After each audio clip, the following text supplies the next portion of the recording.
हाँ भाई देखें, तो लास्ट क्लास हम लोगों ने योगा कर रहा है क्या? हाँ, माइक चेक कर रहा है। लेकिन लास्ट क्लास हम लोगों ने एंगल ऑफ रोटेशन के थ्रू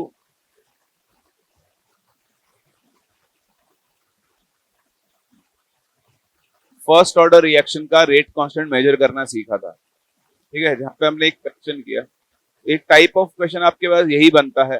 दूसरी जो कैटेगरी है वो पूछी नहीं जाती, बट स्टिल आपको एक बार कवर कर लेना चाहिए। आप ध्यान तो शायद मैंने आपको पहला केस करवा दिया था, जिसमें आपको आरटी और आर इनफाइनाइट गिवन, ऐसा कुछ करवाया है ना। तो मैं वापस एक बार ले लेता हूं कि मान लो आपके पास कोई एक ऑप्टिकली एक्टिव स्पीसी है ए, वो किसमें कन्वर्ट हो रहा है, बी प्लस सी। ये भी ऑप्टिकली एक्टिव है, मान लो ये डेक्स्ट्रो रोटेटरी है, या अभी डेक्स्ट्रो छोड़ो आप, तो ठीक है, ये भी ऑप्टिकली एक्टिव है, ये भी ऑप्टिकली एक्टिव है, और ये भी ऑप्टिकली एक्टिव है। मैंने आपको बताया था इसका पर मोल एंगल ऑफ रोटेशन θ1 है, इसका पर मोल एंगल ऑफ रोटेशन θ2 है, और इसका पर मोल एंगल ऑफ रोटेशन कितना है, θ3। मैंने आपको बता दिया। ठीक है जी। अरे वाह, छोटा हाथ छोटा डिस्क नई नई चीज। अभी आप देखो, अगर हम शुरू करें वापस से टाइम t इक्वल टू 0 पर, ध्यान से देखना, ये a मोल है, ये 0 है, ये 0 है। बताओ टाइम t पर क्या होगा, a में से कितना मोल जाएगा, x। बताओ ये कितना बनेगा, x, और ये भी कितना बनेगा, x। बोलो आपको तो समझ में आता है। और time t equal to infinite पर ये खत्म हो जाएगा 0, ये बनेगा a मोल, और ये भी कितना बनेगा, बोलो यहां तक समझ में आता है। अभी क्या है, 3 एंगल ऑफ रोटेशन है। अभी हम बात करते हैं आर नॉट की। बताओ आर नॉट क्या कहलाएगा, what is R naught? R naught is total या net angle of rotation at time t equal to 0। सही है। तो आप खुद देखो, टाइम t इक्वल टू 0 पर कौन प्रेजेंट है, सिर्फ ए प्रेजेंट है।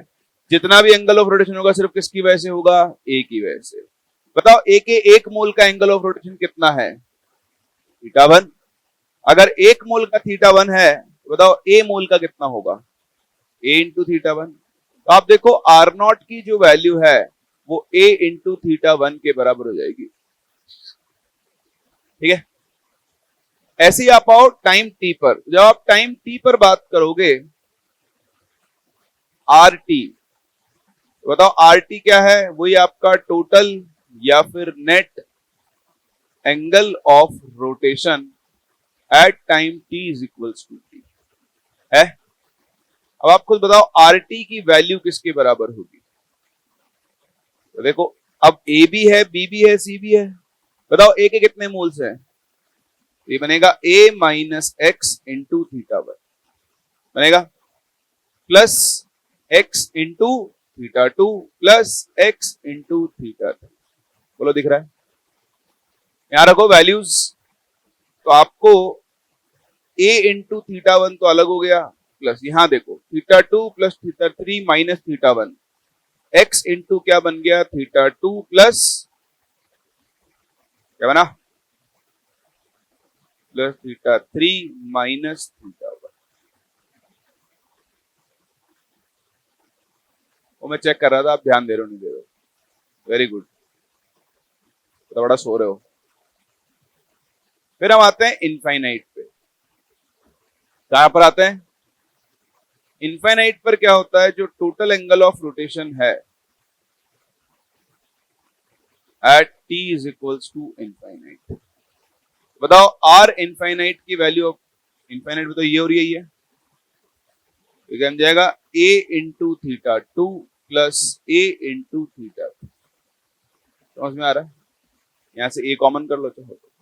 इसको इक्वेशन आप बोल दो, देखो यहां पे आप a θ1 की जगह क्या लिख सकते हो, r लिख सकते हो ना। तो आप चाहो तो इसको इधर ले जाओ, तो जैसे इसको इधर लेकर जाओगे आप देखो R T minus R naught की वैल्यू x इंटू क्या बन जाएगा, थीटा 2 प्लस थीटा 3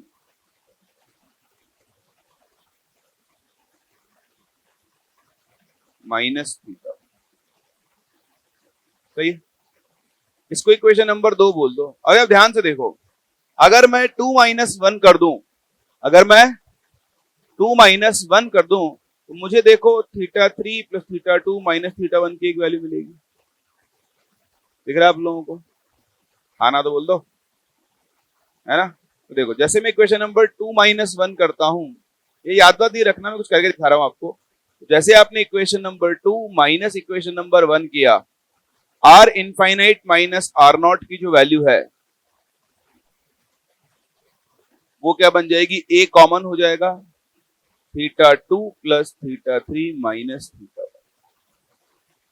सही है, देखो यहां पर भी क्या बन गया, theta 2 plus theta 3 plus 2 minus 1, यहाँ पे भी सेम वही बन रहा है ना। इसको इक्वेशन नंबर 3 बोल दो, इसको इक्वेशन नंबर 4 बोल दो। अभी आप देखो, अगर आपको इस रिएक्शन के लिए के लिखना है तो बताओ के का फॉर्मूला क्या बनेगा, 1 upon T L N A upon A minus X बनेगा। बताओ क्या आप यहां से ए की वैल्यू निकाल सकते हो, है ना। तो ध्यान से देखो, k इज इक्वल्स टू, अच्छा ए तो आ जाएगा, a माइनस एक्स कहां से लाऊं, तो देखो ये रहा a, ये रहा x। अगर मैं 4 माइनस 3 कर दूं तो देखो ये टर्म तो कॉमन आ गया, आ गया ना। तो मैं क्या कर रहा हूं, कहां करूं, कहां करें, कहां करें, कहां करें,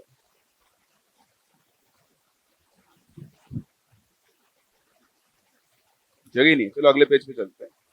तो जैसे आप equation number 4 minus equation number 3 करोगे, आपको दिखेगा कि theta 3 plus theta 2 minus theta 1 तो कॉमन आ गया, यहां बनेगा a माइनस एक्स। जरा पीछे चलो वापस, देखो दिस माइनस दिस के तो कर लिया मैंने कॉमन। इधर देखो R infinite minus R naught minus R T plus R naught से आर नॉट गया, तो यहां पर टर्म क्या बन जाएगा, ये टर्म बन जाएगा R infinite minus R T. सही है, बताओ यहां से a माइनस एक्स की वैल्यू कितनी आ गई, R infinite minus R T upon theta 3 plus theta 2 minus theta 1। Done है। और पीछे आप चल के a की वैल्यू निकालो, a कहां है, a ये रहा, है ना।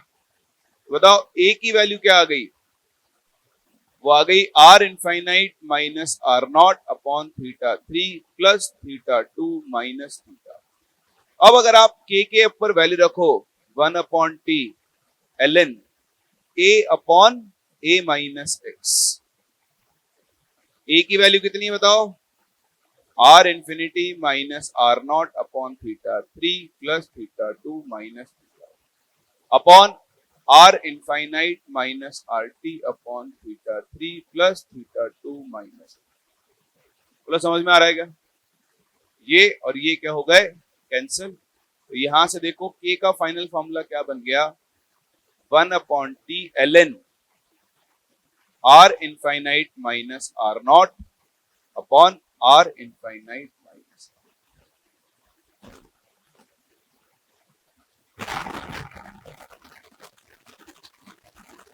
चलो कर सकते हैं, ये आपके पास एक फॉर्मूला है। ऑल्दो अंकन ऐप में ये सिस्टम अभी आएगा जुलाई के बाद, तब बताऊंगा, अभी काम करने जब आएगा तो पूरा बता दूंगा आपको। द पॉइंट इज, ये आपके पास के का फॉर्मूला है अपने डेराइव की, आप चाहो तो उसको एज इट इज याद रख सकते हो।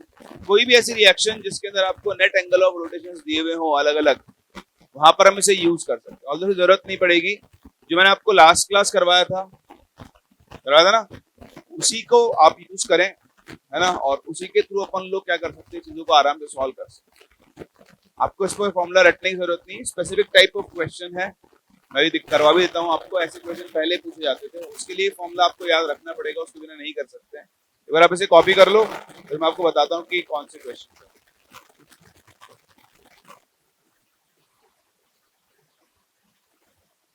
वैल्यू नहीं निकलेगी ना, वो तो देगा वैल्यू। हो गया, आओ भाई चले। क्वेश्चन करता थे कुछ, तो उससे आपको समझ में आया किस तरह क्वेश्चन को पूछ सकता है। लेकिन एक क्वेश्चन है आप, अच्छा इसको क्वेश्चन करें उससे पहले एक और चीज कर लेते हैं। इसका example is hydrolysis of sugar, ठीक है। इसे हम इन्वर्जन भी बोलते हैं, इन्वर्जन ऑफ केन शुगर।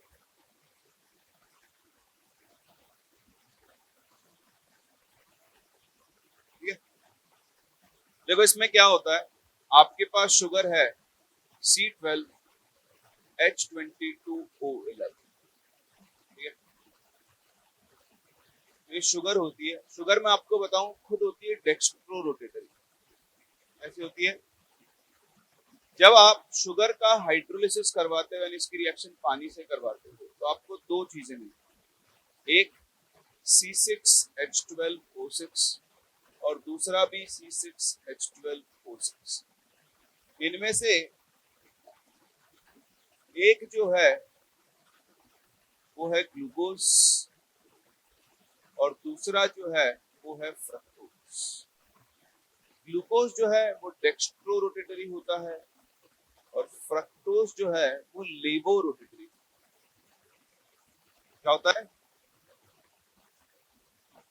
जब पूरी शुगर ग्लूकोज और फ्रक्टोज में कन्वर्ट हो जाती है तो फ्रक्टोज आप बोल सकते हो उसका एंगल ऑफ रोटेशन ज्यादा होता है नेगेटिव में, ठीक है। So on completion of reaction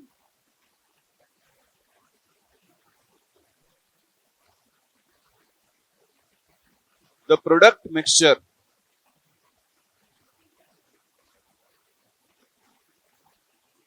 generates net levo rotation। कौन सा रोटेशन जनरेट करता है ये, लीवो, दैट इज कॉन्फ़िगरेशन। आप सीखोगे इस चीज को ऑर्गेनिक के अंदर, has inverted.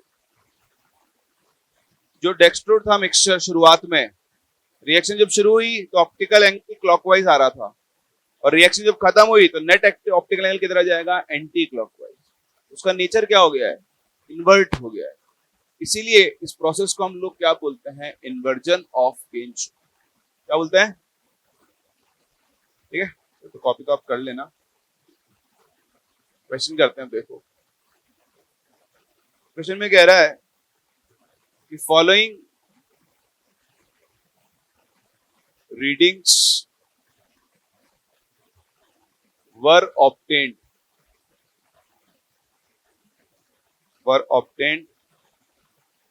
during inversion of cane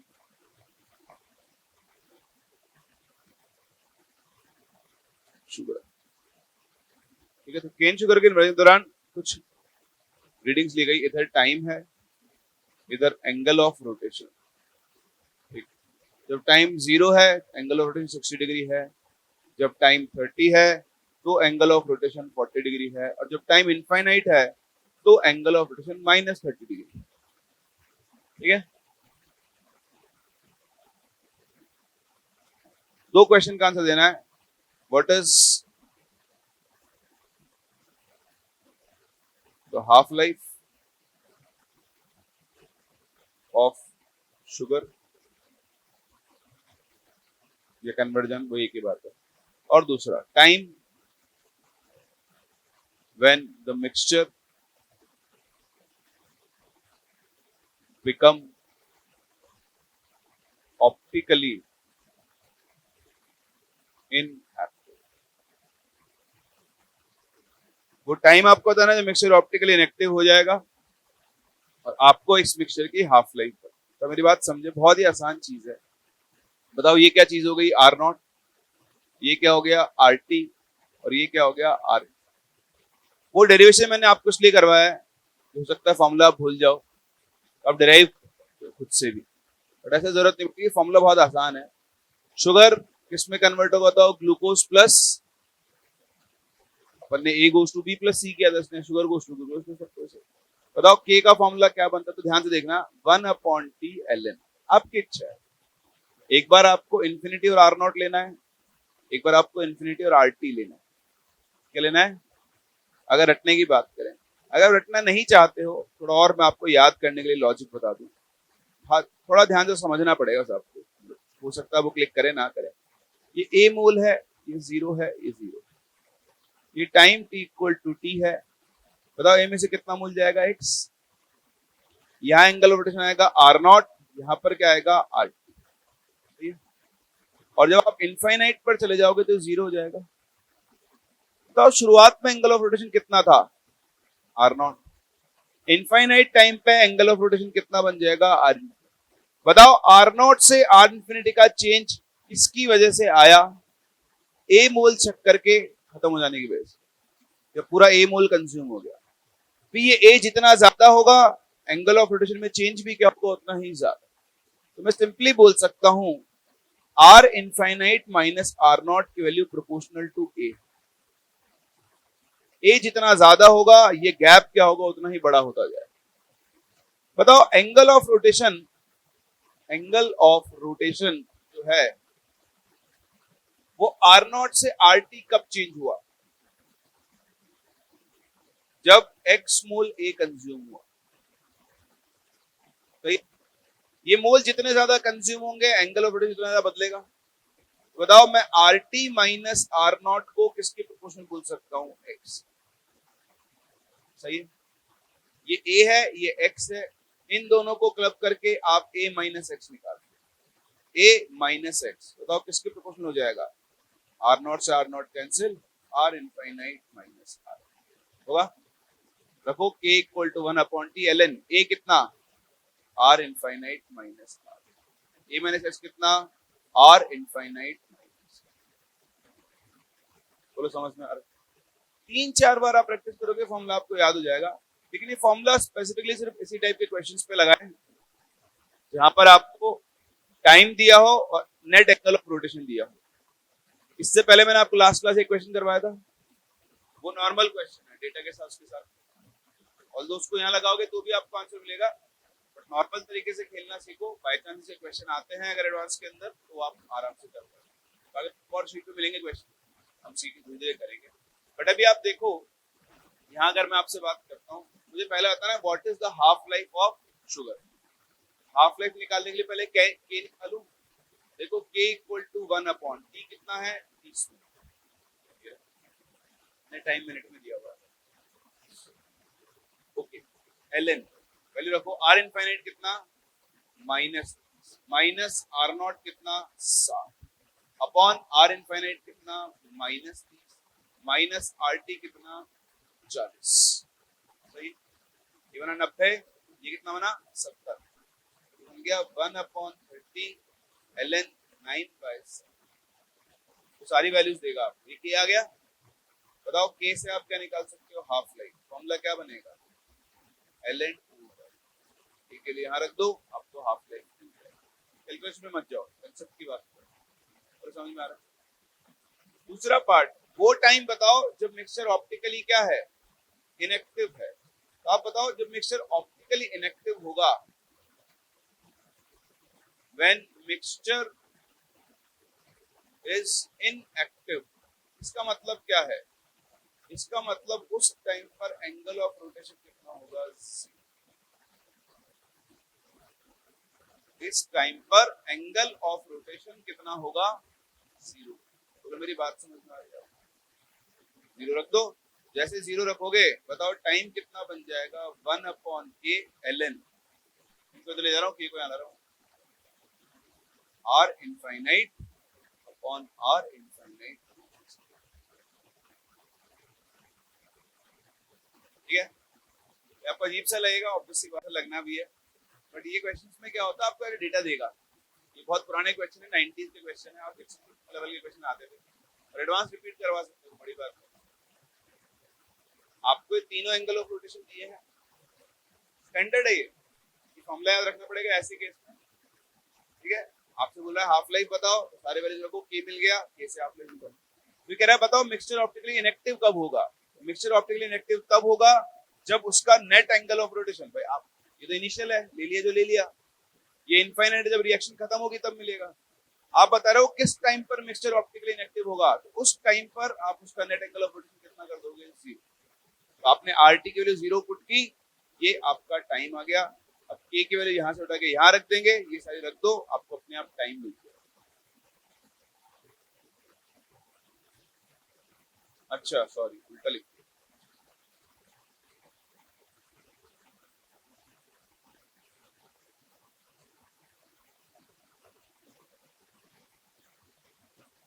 ठीक है, तो आप कर लोगे, समझ पाए।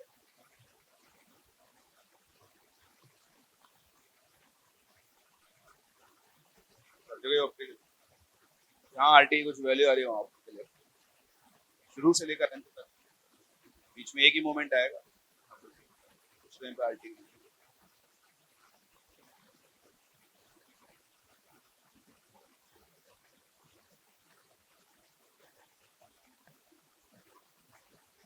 क्वेश्चन करवाता हूँ तब आपको समझ में आएगा। थोड़ा एब्सर्ड से टॉपिक लगते हैं पहली बार में, इसलिए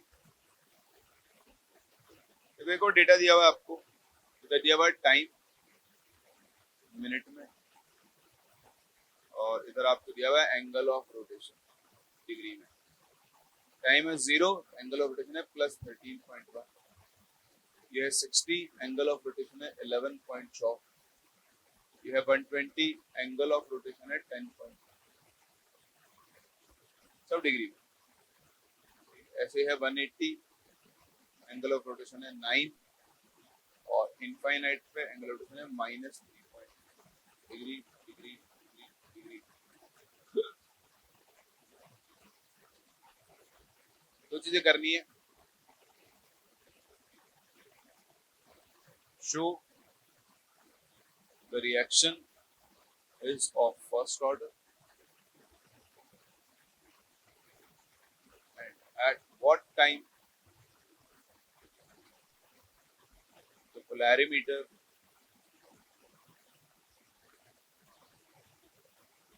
will show 0। कितने टाइम के बाद पोलैरिमीटर 0 रीडिंग शो करेगा।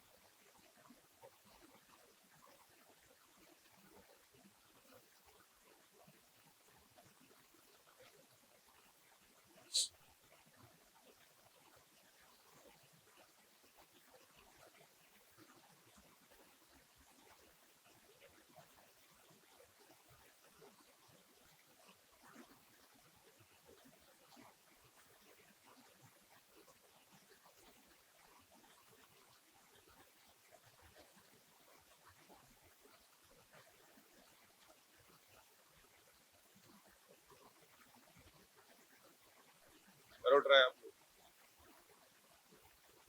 पिछला क्वेश्चन,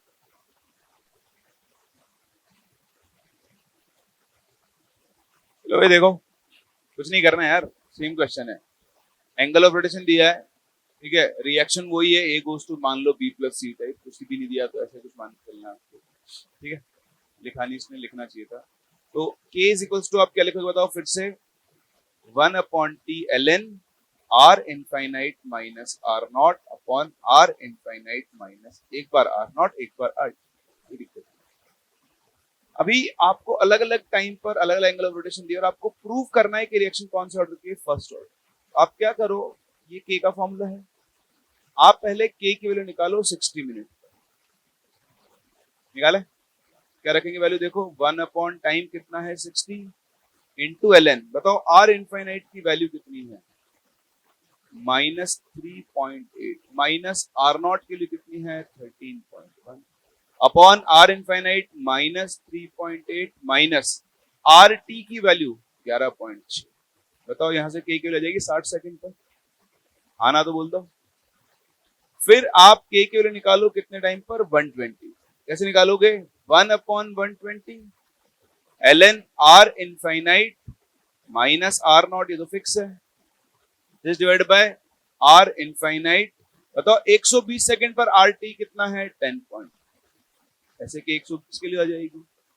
फिर आप निकालो के 180 की वैल्यू, 1/180 इंटू एल एन क्या बनेगा बताओ, -3.8 -13.1 upon -3.8 -9।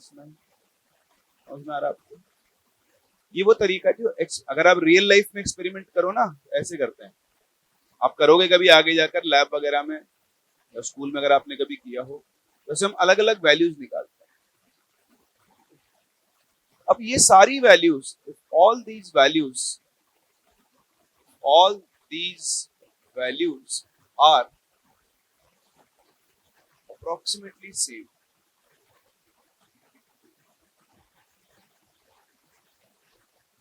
then the reaction is of first order.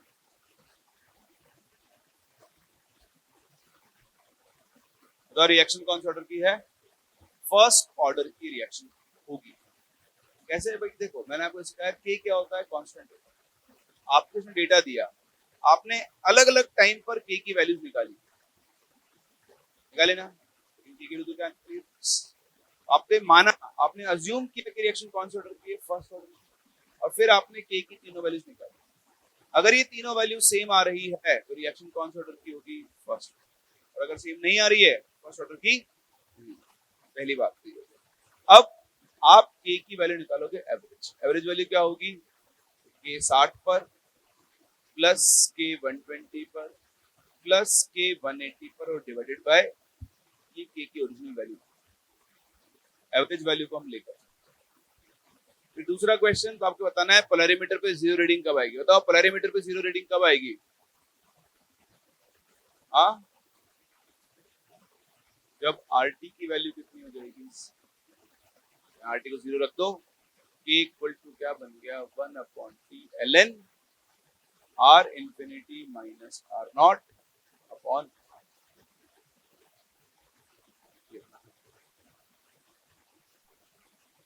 तो ये दोनों क्वेश्चन सेम ही टाइप के हैं, सेम ही कैटेगरी के हैं। आपको डेटा देगा, वैल्यू रखनी है, इसमें दे दिया था, इसमें पहले प्रूव करेंगे फर्स्ट ऑर्डर है, उसके बाद फर्स्ट ऑर्डर को यूज, ठीक है। तो यार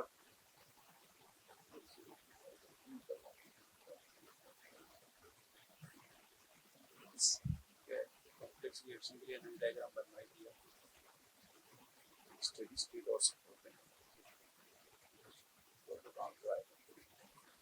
एक क्वेश्चन और कर लो आप इसी के ऊपर, इसको मैं फाइंड अप कर दूंगा।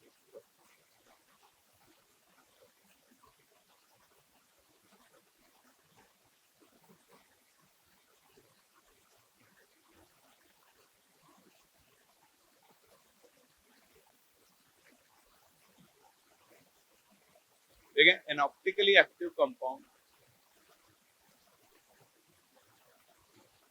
optically active compound A on hydrolysis,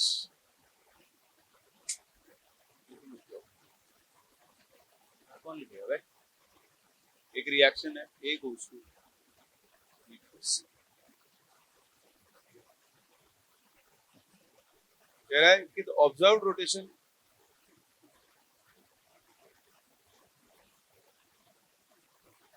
of mixture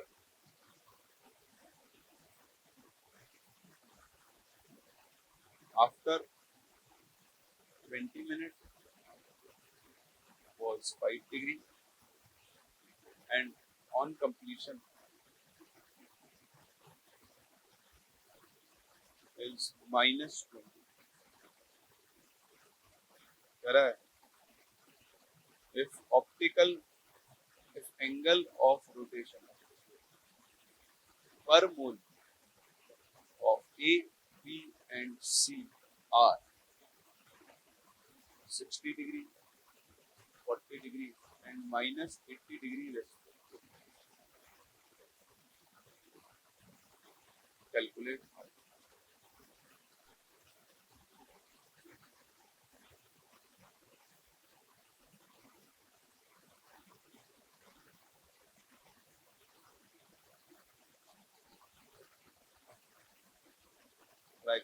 हाँ लगाओ।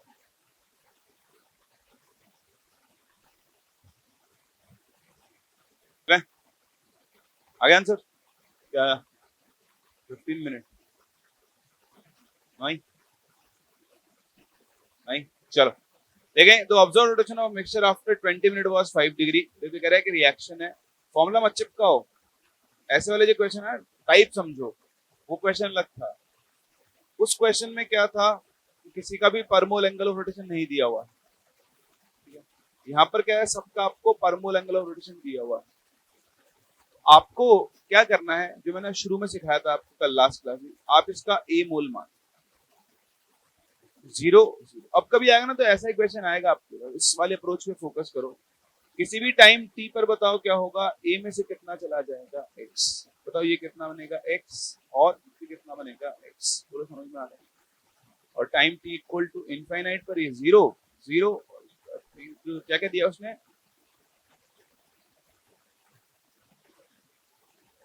कह रहा है 20 मिनट के बाद एंगल है इतना।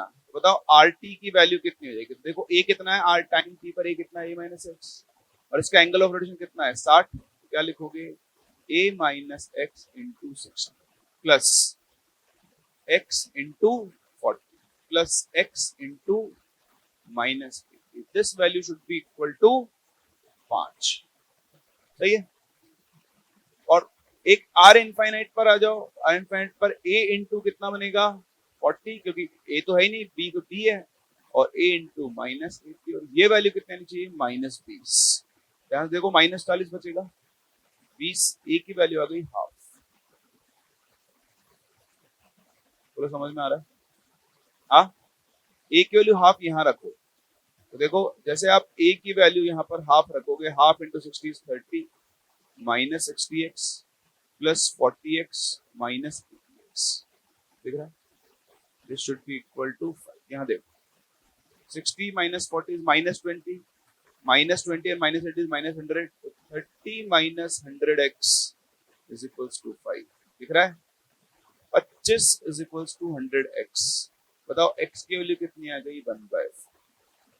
हो गया, खत्म। क्या, अगर ये आधा है तो ये आधा -1/4, ये कितना बचा 1/4। यहां से यहां तक 50% गया, गया ना?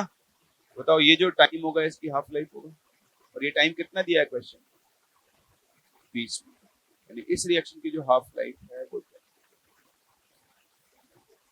सिंपल 30 मिनट नहीं होगा। आंसर कितना होगा 15 मिनट। क्या 20 तो बोला था, 30 इन्होंने बोला था ना, तो 15 बोला था। उसमें कितना दिया है, 20 मिनट दिया है ना, 20 मिनट दिया है। समझ में आता है? एक छोटा सा टॉपिक है जो कि एडवांस पॉइंट ऑफ व्यू से इंपॉर्टेंट है, आपके काम में आ सकता है। इन्हीं क्वेश्चंस को दोबारा करोगे, एक ही टाइप ऑफ क्वेश्चन बनेगा, इन्हीं को दोबारा करोगे आपको समझ है ना। चलो आगे, चलिए जी, बहुत ही बढ़िया। तो इस तरह से हम लोग डील करते हैं इस केमिकल काइनेटिक्स वाले पार्ट। अब एक और टॉपिक करवा रहा हूँ, वो प्योरली एडवांस बेस्ड है, जिसे हम बोलते हैं स्टडी स्टेट अप्रोक्सीमेशन।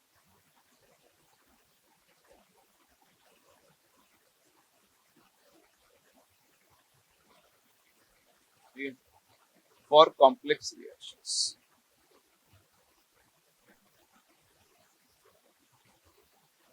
एक बार समझ लो, समझ में आया तो बढ़िया, नहीं आया तो और भी बढ़िया। बहुत रेयर चांस है आपसे पूछा जाए, बट स्ट्रिक्ट एडवांस एप्लीकेशन है।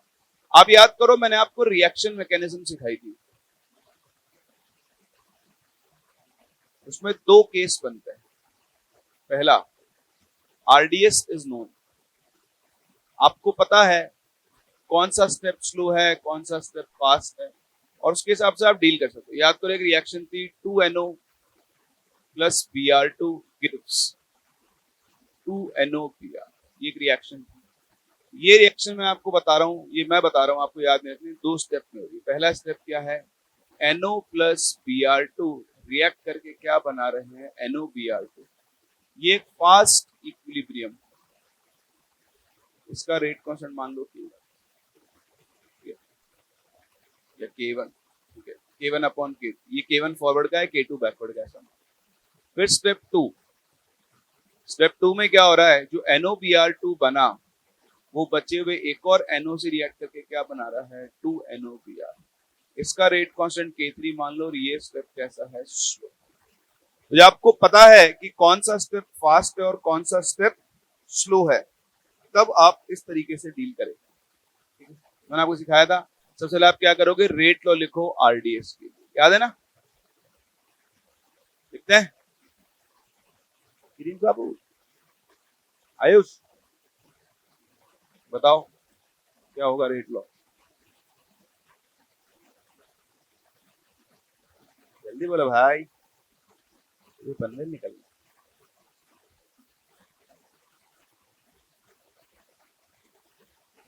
1/K3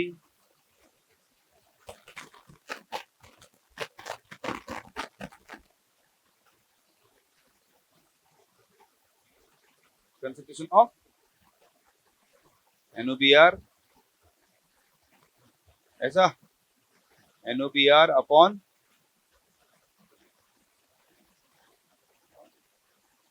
चैप्टर पूरा पढ़ लिया, तुमको रेट लिखने नहीं आता नालायक को, क्या उम्मीद करूंगा मैं तुमसे।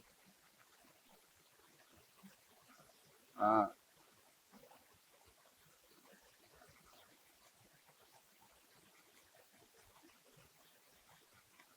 रेट लॉ किसको बोलते हैं,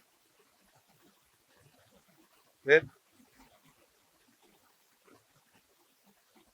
क्या बताया था, इंटरमीडिएट है क्या इसमें, कौन है, NOBr, ठीक है। तो अगर NOBr टू इंटरमीडिएट है तो फिर हम इंटरमीडिएट को एलिमिनेट करते हैं। तो इस रिएक्शन के लिए आप इक्विलिब्रियम कांस्टेंट लिखो, क्या बनेगा, K1 upon K2 is equals to concentration of NOBr2 upon concentration of NO into concentration of Br। यहां से NOBr2 वैल्यू उठा के यहां रखो, जैसे रखोगे रेट इज इक्वल्स टू, देखो NOBr2 वैल्यू आ गई, इन दोनों को इधर भेज दो, यहां रखूंगा K1 into K3 upon K2 into NO और NO, बताओ NO की पावर कितनी हो जाएगी, 2, और Br2 की पावर कितनी हो जाएगी। मैंने आपको सिखाया था। अब देखो यहाँ कोई इंटरमीडिएट नहीं है, जब तक इंटरमीडिएट आता रहेगा तब तक हमें उसे क्या करना पड़ेगा, एलिमिनेट करना। यहां से मुझे दिख रहा है कि इस रिएक्शन का जो ओवरऑल रेट कांस्टेंट है वो कितना बन जाएगा, K1 into K3 upon K2। बताओ इस रिएक्शन का ओवरऑल ऑर्डर कितना आ जाएगा, ठीक है। तो खैर पता आपको फायदा नहीं है, पहले सिखाया था मैंने आप लोगों को, ढक के 3 पार्ट। ठीक है, अगर आपको यही नहीं आता तो अगला तो छोड़ दो, फिर मतलब नहीं है कोई, तो हवा भी नहीं लगेगी आपको, well below that level honestly speaking. अगर आप ये नहीं कर पा रहे हो तो वो तो सवाल ही पता नहीं।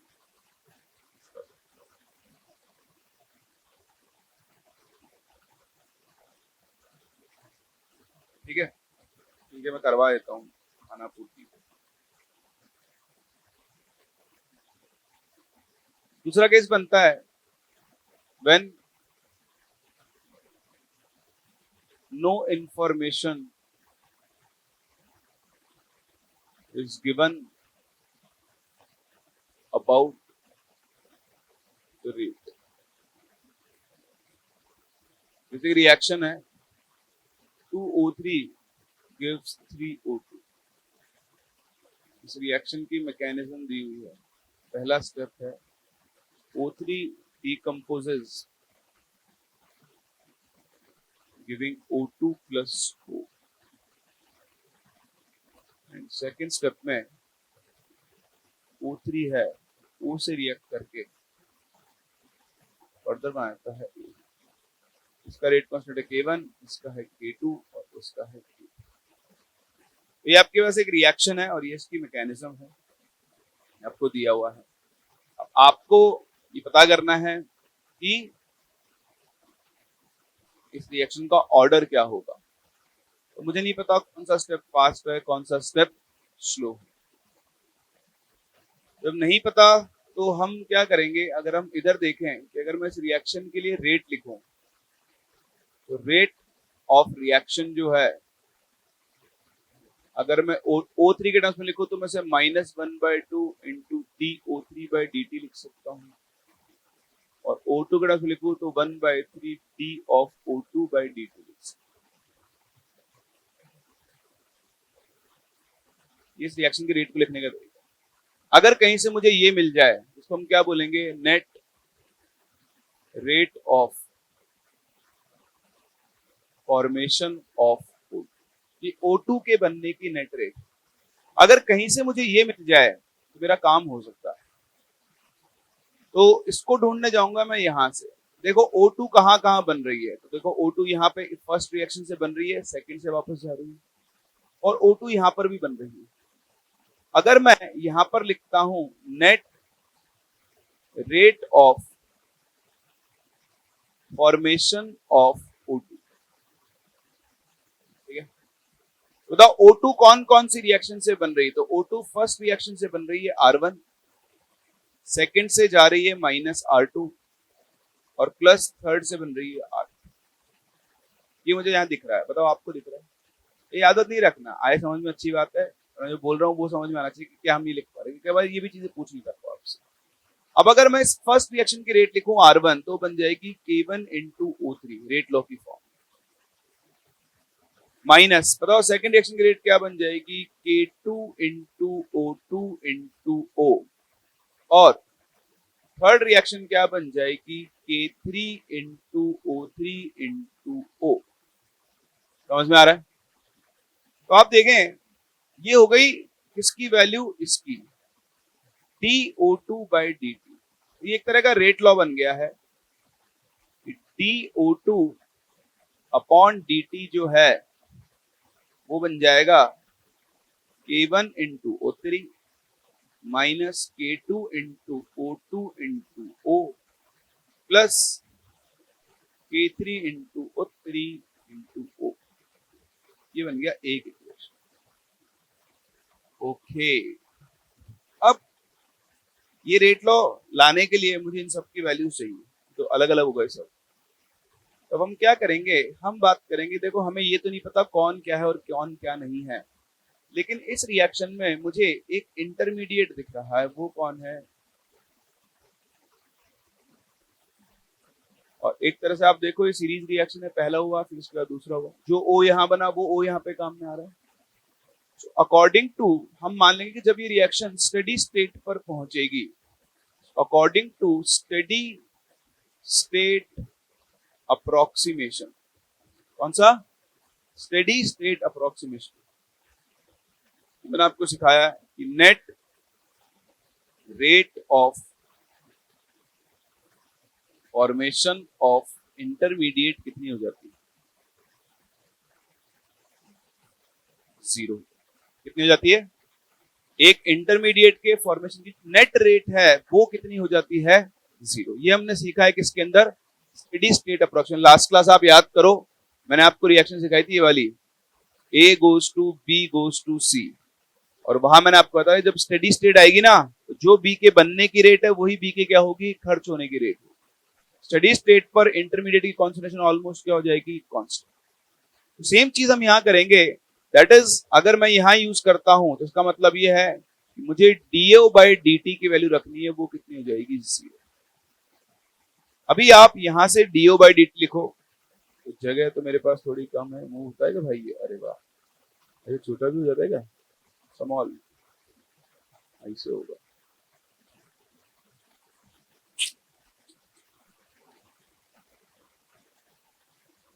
पूरा सिलेक्ट करना पड़ेगा, नाराज हो गया।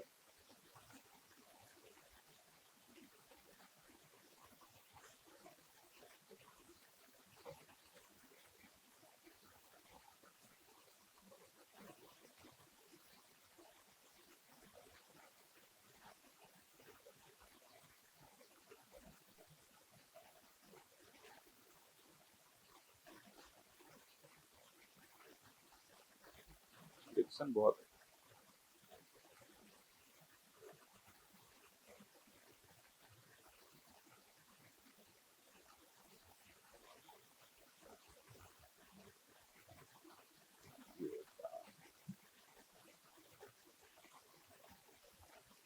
गुड।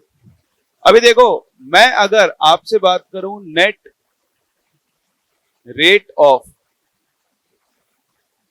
फॉर्मेशन ऑफ ओ, चलो जैसे मैंने ये लिखा था ना DO2 बाई dt, आप बताओ ओ के फॉर्मेशन की नेट रेट क्या होगी?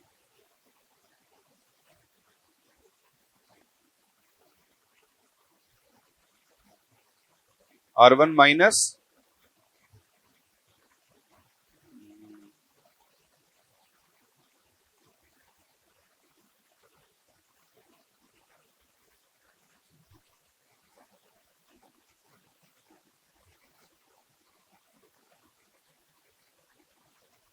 R1 माइनस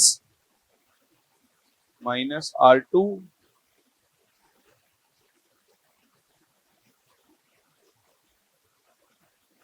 वेरी गुड, बिल्कुल सही है। देखो ये फर्स्ट रिएक्शन से बन रहा है, इससे जा रहा है और इससे भी क्या हो रहा है, जा रहा है। R1 minus R2 minus R2। अब आप R1 की वैल्यू बताओ रेट लॉ की फॉर्म में, बोलो। तो रेट लॉ की फॉर्म में R1 क्या बनेगा?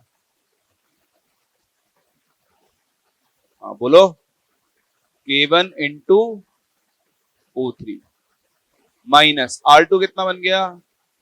K2 into O2 into O, सही है, और minus K3 into O3 into O। समझ में आ रहा है क्या? अभी इस वैल्यू को आपको कितना पुट करना है? 0। क्यों? ये तो आपने बोला नेट रेट ऑफ इंटरमीडिएट कितनी होगी, जो DO बाई dt की वैल्यू है वो कितनी हो जानी चाहिए? 0। तो 0 पुट करो। देखो जैसे आप 0 पुट करोगे आपका एक्सप्रेशन क्या बनेगा? K1 into O3 is equal to, दोनों इधर आ गए, ठीक है। यहां से देखो O कॉमन आ रहा है, O को कॉमन कर लो, अंदर क्या बच रहा है? K2 into O2 plus K3 into O3। इसको इधर भेज दो, बताओ O की वैल्यू कितनी आ गई? तो बन गया K1 into O3 upon K2 into O2 plus K3 into O। बोले समझ में आ रहा है? ध्यान से देखो, हम यहां पर भी इंटरमीडिएट की वैल्यू निकालते थे, हमने यहां पर भी इंटरमीडिएट की वैल्यू निकाली। अब इस वैल्यू को उठाकर रखेंगे यहां पे, ठीक है। तो यहां रखने के लिए मैं इसको थोड़ा सा अरेंज कर रहा हूं, आप देखना ध्यान से, इस वाले पार्ट को मैं रीअरेंज कर रहा हूं कि DO2 upon dt is equals to, देखो K1 इंटू O3 को तो अलग कर लो, माइनस कॉमन कर लो, बताओ अंदर क्या बचेगा? क्या बचेगा? O को कॉमन कर लो, है ना, तो माइनस O कॉमन होते ही अंदर बचेगा K2 into O2 minus K3 into O, है ना, ये बचेगा। ये O की वैल्यू उठा के यहां, ठीक है। तो जैसे आप वैल्यू यहां रखोगे,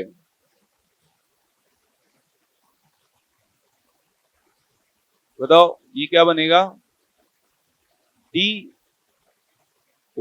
upon dt is equals K1 into O3 minus, इसकी जगह ये लिखो K1 into O3 into K2 O2 minus K3 O3 upon, नीचे आएगा पूरा क्या आएगा? K2 into O2 plus K3 into, ध्यान से देखो यहां से K1 इंटू A3 तो कॉमन आ गया, अंदर क्या बचेगा? 1 माइनस, ध्यान से देखना, ऊपर हो गया K2 O2 minus K3 O3 divided by K2 into O2 plus K3 into O3, सही है। इसका एलसीएम लो, ये इधर जाएगा,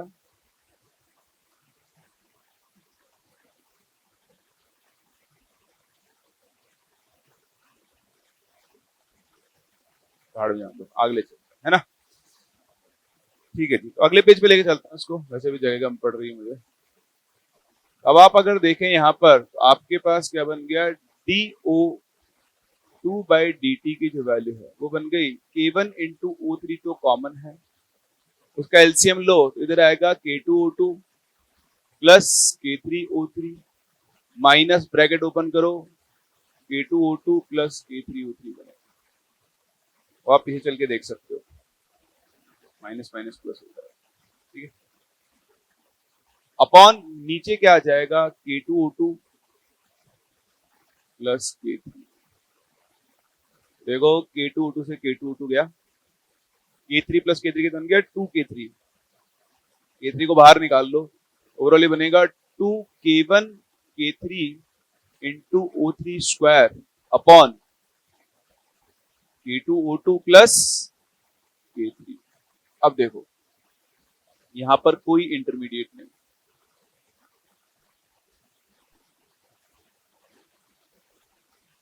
आप देखो आपकी जो रेट ऑफ रिएक्शन थी वो थी 1/3 इंटू DO2/dt।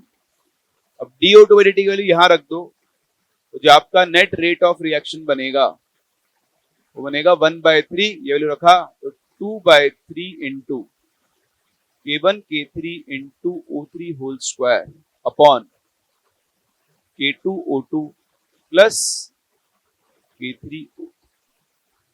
ये इस रिएक्शन का रेट लॉ है, पहली बात। इसे हम कहते हैं स्टेडी स्टेट अप्रोक्सीमेशन। क्या कहते हैं, मतलब समझ में आया स्टेडी स्टेट क्या होता है? याद नहीं रखना बहुत रेयर है, पूछेगा और पूछेगा तो प्रैक्टिस इसी को बार बार करना, उसे सीख पाओगे आप। तो जब हमें ये पता नहीं है कौन सा स्टेप फास्ट है कौन सा स्टेप स्लो है, तो हम क्या यूज करते हैं, स्टेडी स्टेट अप्रोक्सीमेशन। उसका एक ही तरीका है, जो इंटरमीडिएट आपको दिखे स्टेडी स्टेट पर उसकी नेट रेट को हम कितना पुट कर देते हैं, सी। मैंने पहले इस रिएक्शन का रेट लॉ लिखा DO2/dt, क्योंकि मुझे नहीं पता कौन सा स्टेप फास्ट है, तो DO2/dt लिखा पहले तो पूरा, फिर देखा इसमें इंटरमीडिएट कौन है, O है, इस O को हमको एलिमिनेट करना पड़ेगा, उसके लिए फिर मैं गया स्टेडी स्टेट अप्रोक्सीमेशन, वहां से सारी कैलकुलेशन करी और यहाँ पहुंच गया। अभी भी मैं आपसे पूछूं, बताओ रिएक्शन का ऑर्डर क्या है, तो यहां से आप बोलोगे भैया अभी ऑर्डर नहीं पता। अभी ध्यान रखना एक important point, if this type of rate law is given, then we cannot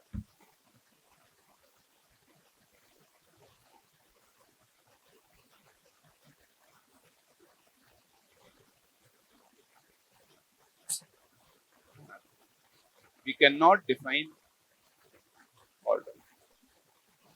अभी हम ऑर्डर नहीं बता सकते इस रिएक्शन का ऑर्डर क्या होगा,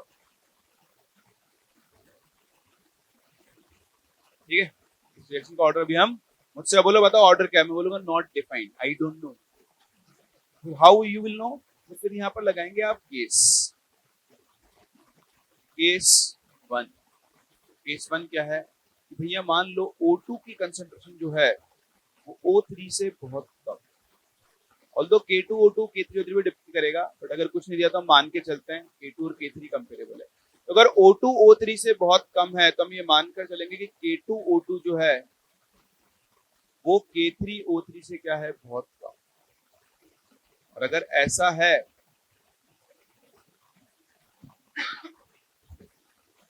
तो हम इसको नेग्लेक्ट कर देंगे, ये बन जाएगा K3 इंटू O3। और जैसे आप इसको K3O3 लिखोगे वहां देखो रेट क्या बन जाएगी, 2/3 K1 into K3 into O3 square upon K3O3। K3 से K3 कैंसिल, O3 से O3 का स्क्वायर कैंसिल, रिएक्शन गई 2/3 K1 इंटू O3। बताओ ऑर्डर कितना आ गया। केस टू, केस टू क्या कहेगा, उल्टा कर देगा। केस टू बोलेगा कि भाई साहब K2O2 जो है वो K3O3 से बड़ा होगा, अगर ऐसा होगा तो आप फिर से देखो नया रेट क्या बनेगा, 2/3 K1 into K3 into O3 का स्क्वायर अपॉन नीचे क्या बचेगा K2।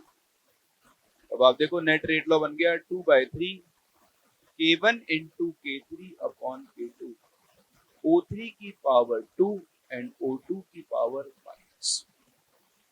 अगर आप लोगों को याद हो, जब मैंने ऑर्डर पढ़ाया था मैंने आपको सिखाया था किसी एक पर्टिकुलर स्पीसी के रेस्पेक्ट में ऑर्डर नेगेटिव हो सकता है, लेकिन ओवरऑल ऑर्डर कभी भी नेगेटिव।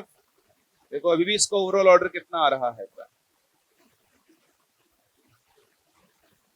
आ रहा है ना। तो बताओ इसका के ओवरऑल कितना होगा, तो बन जाएगा 2K1 K3 अपॉन K2। कर सकते हैं, ये होता है स्टडी स्टेट अप्रोक्सीमेशन, और यही पे आपका चैप्टर भी खत्म होता है केमिकल काइनेटिक्स। ठीक है, तो इस पे अभी इतना फोकस करने की जरूरत नहीं है, जब आप फर्स्ट मेन दे लोगे उसके बाद आपको इसके ऊपर ज्यादा फोकस, मतलब ये फिर भी ज्यादा फोकस नहीं करना चाहिए। आप देख चुके हो अभी एडवांस में कैसा क्वेश्चन आता है काइनेटिक्स का, ये वाला, ये तो आया था, ये वाला। ठीक है, तो एडवांस में नहीं पूछता है, बट इन केस अपन ने कवर किया हुआ है, इसलिए देयर इज 0.01% चांस कि अब काम में आएगा, बट स्टिल हमको कवर करना चाहिए, एप्लीकेशन पार्ट है। ये पूरा काम में नहीं आएगा, लेकिन इतना पार्ट अभी कहीं पर भी काम में आ सकता है। ऐसी रिएक्शन देख के पूछ लो, बताओ इसकी नेट रेट का ABCD 4 ऑप्शन में से कौन सा सही है, तो वो आपको यहाँ पर करना है।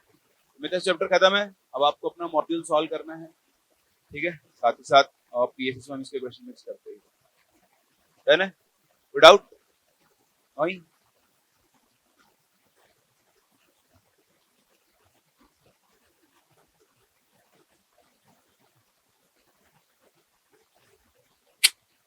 हमेशा कैसे बदल रिएक्शन बदली,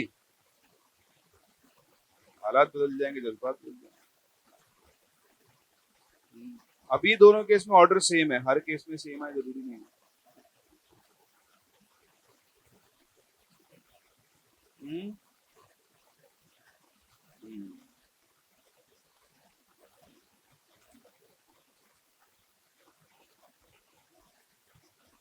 अब भैया मॉड्यूल खींच लो, क्योंकि अब अपनी क्लास होगी मंडे को, मंडे भी नहीं होगी, ट्यूसडे को। तो मॉड्यूल की एक्सरसाइज 1 कंप्लीट, काइनेटिक्स की, केमिकल काइनेटिक्स की। ठीक है ना, और किसी का कोई बहाना नहीं होना चाहिए। ठीक है ना, मॉड्यूल है क्या काइनेटिक्स। नवसत्य, धीरज, अंकन, मॉड्यूल मिल गया आप लोगों को। ठीक है, तो मैं आपको होमवर्क दे रहा हूँ।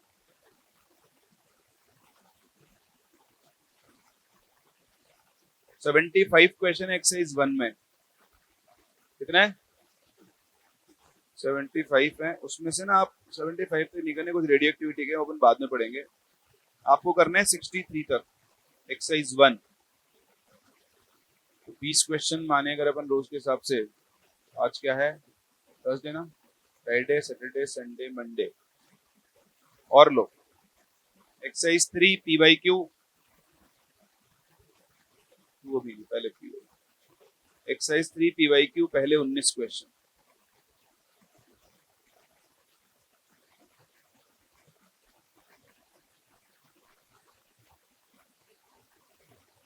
ठीक है,